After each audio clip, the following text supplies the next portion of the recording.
திராவிட மாடலின் சாதனைகள்னு திரு மு க ஸ்டாலின் அவர்கள் தன்னோட எக்ஸ் வலைதளங்களில் பதிவிட்டிருக்காங்க. இவங்களோட சாதனைகள் என்ன அப்படின்னு சொல்லி நம்ம பட்டியலிட்டு பார்க்கலாம். முதல் சாதனை, தமிழகத்தின் மீது இவர்கள் வாங்கின கடன். அது இது வரைக்கும் யாருமே வாங்காத அளவுக்கு கடனுடைய எண்ணிக்கை அதிகமாக இருக்குது. அதே மாதிரி ரெண்டாவது சாதனை அப்படின்னு பார்த்தோன்னா ஊழல்.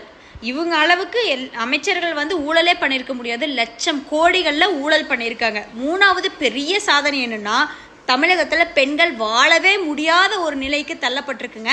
70 வயசு பாட்டியை பாலியல் கொடுமை பண்ணுறாங்க, 2 வயசு குழந்தைய பண்ணுறாங்க. பள்ளி போகிற குழந்தைகள் ஆசிரியர்கள்னால ஒரு பாலியல் தொந்தரவு வருது.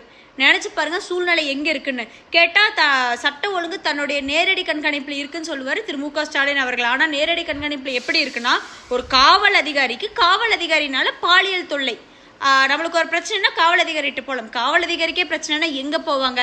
அதுவும் காவல் அதிகாரினாலேயே பிரச்சனை. அப்போ தமிழகம் எப்படி இருக்கு? ஆசிரியர்கள் காவலர்கள்னாலேயே ஒரு பெண்களுக்கு பாதுகாப்பு இல்லாத ஒரு சூழல்.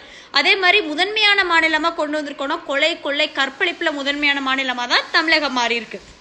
இதெல்லாம் விட முக்கியமான ஒரு விஷயம், தொலைநோக்கு பார்வையோட தமிழகத்தை முன்னெடுத்து சென்றிருக்கோம் அப்படின்னா, இவங்களுடைய தொலைநோக்கு பார்வை எங்க இருக்குன்னா, பள்ளி படிக்கிற மாணவ மாணவிகளுக்கு கூட கஞ்சா கிடைக்கிற அளவுக்கு இவங்களோட தொலைநோக்கு பார்வை இருக்குங்க. அதே மாதிரி இன்னொரு சாதனை, பெரிய சாதனை என்னன்னா, மக்கள் பண்ணிட்டு இருக்க சாதனை. இவங்க ஆட்சிக்கு கீழே தமிழக மக்கள் வாழ்றதே ஒரு பெரிய சாதனை. நாங்க பண்ண சாதனை.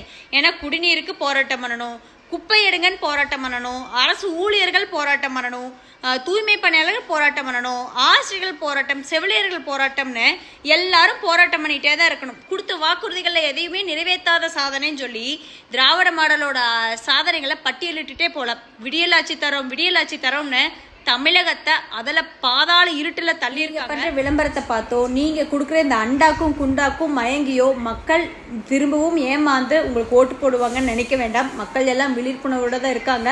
மக்களுக்கு தெரியும், இனிமேலும் தமிழக மக்கள் ஏமாற தயாராக இல்லை.